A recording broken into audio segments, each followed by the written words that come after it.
लखनपुर नाम का एक गांव हुआ करता था। उसी गांव में एक कुम्हार था जिसका नाम हरिया था। हरिया अपनी पत्नी मालती के साथ रहता था। उसके परिवार में बस वह दोनों ही थे और इसके अलावा कोई ना था। हरिया बहुत ही गरीब था। वह मिट्टी की बर्तन बनाता और बाजार में बेचा करता। हरिया की पत्नी मालती गूंगी थी। वो कुछ बोल नहीं पाती थी, परंतु हरिया अपनी पत्नी से बहुत ही प्रेम करता था। एक दिन की बात है। मालती, ओ मालती, सुनो, मैं बाजार जा रहा हूँ। मिट्टी के बर्तन कुछ मैंने बनाए हैं, देखता हूँ कुछ बिक जाए तो कुछ आमदनी हो जाएगी। तुम घर पर अच्छे से रहना और इधर उधर मत भटकना। मालती ने अपनी पलकें झपकाकर अपने पति की बात सुनी, क्योंकि वह कुछ कह नहीं सकती थी, गूंगी जो थी। हरिया बाजार में अपने मिट्टी के बनाए हुए बर्तनों को बेच रहा था, लेकिन उसकी मिट्टी के बर्तन एक भी नहीं बिके। हे प्रभु, ये कैसी नौबत आ चुकी है। मिट्टी के बर्तन तो कोई ले ही नहीं रहा, कोई भी ग्राहक यहाँ पर नहीं आ रहा है। क्या करूं? सभी लोग तो स्टील के, शीशे के ऐसे ऐसे बर्तने लेते हैं। अब तो मिट्टी के बर्तनों का कोई मोल नहीं प्रभु। कितने रुपए का दिया जाए ये बर्तन? भाई साहब, यह सिर्फ 50 रुपए के है, आप लेकर जाए। बहुत ही अच्छे मिट्टी के बर्तन है और यह स्वास्थ्य के लिए भी काफी अच्छा है। आप इसे इस्तेमाल करेंगे तो आपको काफी अच्छा लगेगा और आप फिर से मेरी दुकान में जरूर आएंगे खरीदने के लिए। 50 रुपए? अरे बाबा रे बाबा, 50 रुपए और इस छोटे से और मामूली से बर्तन के, मैं मिट्टी के बर्तन के 50 रुपए दूंगा? पागल हो गया? दिमाग मेरा खराब नहीं है। ये मिट्टी के बर्तन अपने पास ही रखो। भाई साहब, ऐसा मत कहिए। बहुत ही मेहनत करके मैं मिट्टी के बर्तन बनाता हूँ और आपको लगता है ये बहुत ही आसान काम है। ऐसा नहीं है। इसके दाम कम करके बेच रहा हूँ, इसलिए आपको यह मामूली चीज लगती है। यह मामूली बर्तन नहीं है और इसमें मेहनत तो काफी लगता है। 50 रुपए काफी कम है। और लोग तो इसी बर्तन को 100 रुपए में बेचते हैं बाहर। आप पूछ लीजिए, किसी से भी पूछ लीजिए। 50 रुपए का और आपको कहीं नहीं मिलेगा भाई साहब। उस राहगीर ने हरिया की मिट्टी के बर्तन नहीं खरीदे। हरिया घर लौटता है और अपनी पत्नी से बातें ढेर सारी करता है। मालती अपने पति की बातों को सुन रही थी, लेकिन मालती यह समझ चुकी थी कि आज भी कोई भी बिक्री नहीं हुई है। दूसरे दिन सवेरे सवेरे हरिया ने सोचा, अरे एक काम करता हूँ, इस मिट्टी के बर्तन को कहीं और बेचता हूँ, वहाँ पर लोग जरूर से खरीद लेंगे। यही करता हूँ, यह अच्छा तरीका होगा अपने बर्तनों को बेचने के लिए। मिट्टी के प्यारे प्यारे बर्तन ले लो, मिट्टी के प्यारे प्यारे मजबूत बर्तन ले लो। बहुत ही अच्छे मिल रहे हैं, कम दाम में मिल रहे हैं। मिट्टी के बर्तन ले लो।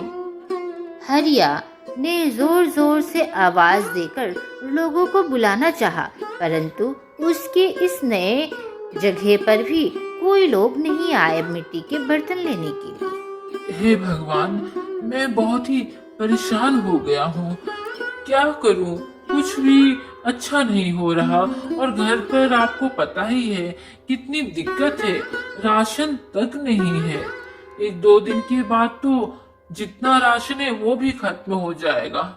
आखिर मैं क्या करूं प्रभु? कुछ दिनों से हरिया बहुत ही परेशान सा चल रहा था और परेशानी के कारण ही वह बीमार पड़ गया। मालती अपने पति को बीमार पड़ा देख कुछ नहीं कर सकती थी। बस वो अपने पति को दिन रात टुक टुक देखा करती थी। मालती मन ही मन प्रभु से प्रार्थना करती थी, हे भोलेनाथ, मेरे पति देव को ठीक कर दीजिए। मुझे और कुछ नहीं चाहिए, मेरे पति को जल्दी से स्वस्थ कर दीजिए। आपको तो पता ही है भोलेनाथ, मैंने कितने वैद्य से दिखाया परंतु मेरे पति ठीक ही नहीं हो पा रहे हैं। आखिर इन्हें क्या हो गया है प्रभु? कृपा करें मुझ पर, कृपा करें। तभी बाहर से एक आवाज आती है, कोई है क्या घर पर? कोई मुझे 2 वक्त की रोटी खिला सकता है क्या? रूखी सूखी जो भी है वो मैं खा लूँगी। कोई है क्या? मिल सकता है क्या खाना? मालती आवाज़ सुनकर घर के बाहर जाती है तो देखती है कि एक बूढ़ी अम्मा खाने के लिए आवाज़ लगा रही है। बेटा, मैं 2 दिनों से कुछ भी नहीं खाई हूँ, कृपा करो मुझे थोड़ा सा खाने के लिए दे दो। मालती यह सुनकर रसोई घर में जाती है और खाना बूढ़ी अम्मा को देती है। बेटा, तुम बहुत ही भली इंसान हो, बहुत ही नेक औरत हो। पता है यहाँ पर मैं 7 घर घूम के आई परंतु किसी ने मुझे एक सूखी रोटी तक नहीं दी। बेटा, तुम्हारा भगवान बहुत ही भला करेगा, हमेशा खुश रहो, जुग जुग जियो बेटा। उस बूढ़ी अम्मा ने मालती के हाथ में एक बीज दी और कहा, बेटा, इस बीज को तुम अपने पास रख लो और इसे कल बो देना। कल देखना इस लगे हुए बीज से एक बड़ा पेड़ हो जाएगा। मेरे पास तुम्हें देने के लिए कुछ नहीं परंतु यह बीज तुम्हारे कुछ काम आ सकता है बेटा, इसे रखो। मालती अपने पति के पास फिर चली गई और अपने पति को बस टुक टुक देखते रही। सुबह होते ही मालती को उस बूढ़ी अम्मा की बात याद आने लगी कि बूढ़ी अम्मा ने तो एक बीज दिया था। मालती मन ही मन में सोची, अरे कल बूढ़ी अम्मा ने तो बीज दिया था, उसे तो बोना भी है। चलो इसे घर के बाहर के आंगन में रोप दिया जाए। मालती ने उस बीज को अपने घर के बाहर बो दिया। दूसरे दिन मालती जब अपने घर के बाहर आती है तो पाती है कि एक बहुत ही विशाल पेड़ है। अरे वाह, उस बूढ़ी अम्मा ने तो सही कहा था कि लगाते ही एक बड़ा सा पेड़ आ जाएगा। यह तो एक दिन के अंदर ही इतना बड़ा पेड़ आ गया यहाँ पर। वाह, लगता है यह पेड़ तो वाकई कुछ अलग है। मालती, ओ मालती, कहाँ पर हो? कमरे के अंदर आना तो। मालती अपने पति हरिया के पास जाती है और तभी हरिया कहता है, मालती, अब मैं नहीं बच पाऊंगा। मैं तुम्हारे लिए कुछ नहीं कर पाया मालती। तुम अपना जीवन कैसे काटोगी? तुम तो बोल तक नहीं सकती। हे प्रभु, मुझे माफ कीजिएगा कि मैं अपनी पत्नी के लिए कुछ नहीं कर सका। मालती, तुम ठीक से रहना। मुझे नहीं लगता है कि अब मैं बच पाऊंगा। यह सुनकर मालती घर के बाहर निकल गई और उस पेड़ के नीचे खड़ी हो गई और मन ही मन सोचने हे लगी, भोलेनाथ, कुछ चमत्कार दिखाइए, कृपा करें मुझ पर। मैं अपने पति की ऐसी हालत नहीं देख सकती। मेरे पति को जल्द ही स्वस्थ कर दीजिए भोलेनाथ। थोड़ी देर के बाद घर के अंदर से आवाज आती है, मालती, मालती, कहाँ हो? कहीं नजर नहीं आ रही। कहीं तुम घर के बाहर तो नहीं? मालती, मालती, देखो मैं स्वस्थ हो गया। मालती, ये देखो, मैं तो अपने पैरों पे चलने लगा। मैं एकदम स्वस्थ हो गया। अभी तो मैं इतना बीमार था, मैं अपने पैरों पे चल नहीं सकता था। आखिर ऐसे कैसे हो गया मालती? ऐसे कैसे हो गया मालती? हरिया की पत्नी मालती मन ही मन सोचने लगी, मैंने तो अभी भगवान भोलेनाथ से कुछ चमत्कार करने के लिए कहा था और मेरे पति तो वाकई ठीक हो गए। हे भोलेनाथ, आपका बहुत ही धन्यवाद प्रभु। तभी हरिया अपनी पत्नी से कहता है, अरे मालती, इस पेड़ को तो मैंने कभी नहीं देखा। हमारे घर के बाहर तो ये पेड़ था ही नहीं। ये पेड़ अचानक कहाँ से आ गया?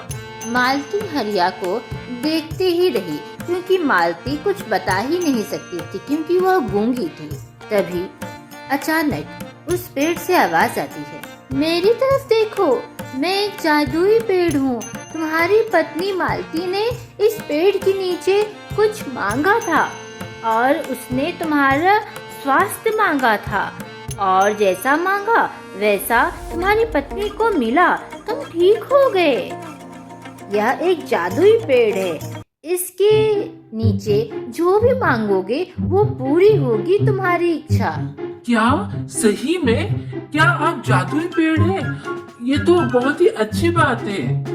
हरिया, इस पेड़ के नीचे तुम्हारी धर्म पत्नी कितनी बार भी कोई चीज मांगेगी तो उसे मिल जाएगा, परंतु अगर कोई और मांगा तो यह पेड़ यहाँ से गायब हो जाएगा। सिर्फ एक बार ही कुछ उसकी इच्छा पूरी कर सकता है और उसके बाद मैं यहाँ से चला जाऊंगा। जादुई पेड़, क्या तुम मेरी एक इच्छा तो पूरी कर सकते हो ना? उसके बाद ही गायब होगे ना? हाँ, अगर तुमने कुछ मांगा तो एक इच्छा पूरी करके मैं यहाँ से गायब हो जाऊंगा। अच्छा, अब तुम्हें कुछ मांगना है मुझसे तो मांग सकते हो। ए जादुई पेड़, तुम मेरी एक इच्छा पूरी कर दो, मैं तुम्हारा यह उपकार कभी नहीं भूलूंगा। तुम मेरी धर्म पत्नी की खोई हुई आवाज को क्या लौटा सकते हो? क्या मेरी धर्म पत्नी फिर से बोल सकती है? मेरी धर्म पत्नी गूंगी है, तुम्हें तो पता ही है। मुझे और कुछ चमत्कार नहीं चाहिए, बस मेरी पत्नी स्वस्थ हो जाए और बोलने लगे।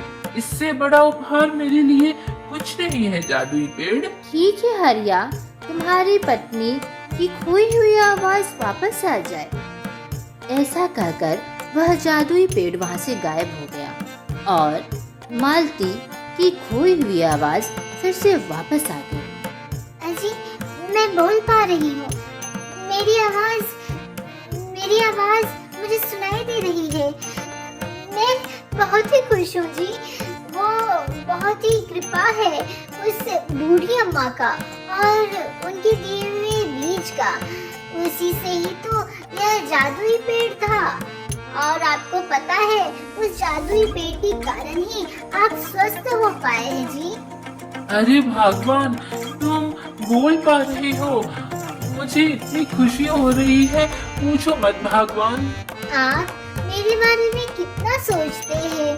कोई और होता तो वह इस जादुई पेड़ को लगे ही रहने देता, परंतु आपने लालच नहीं किया और आपने मेरी परवाह की। आपने मेरे लिए कुछ मांगा। आप सच में बहुत ही अच्छे हैं जी। देखा दोस्तों, हरिया और मालती एक दूसरे से बहुत ही प्रेम करते थे।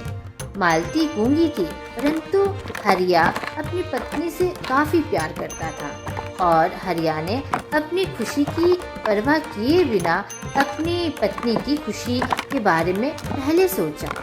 आज का प्रश्न है, क्या आप बता सकते हैं हरिया और मालती के गांव का क्या नाम था?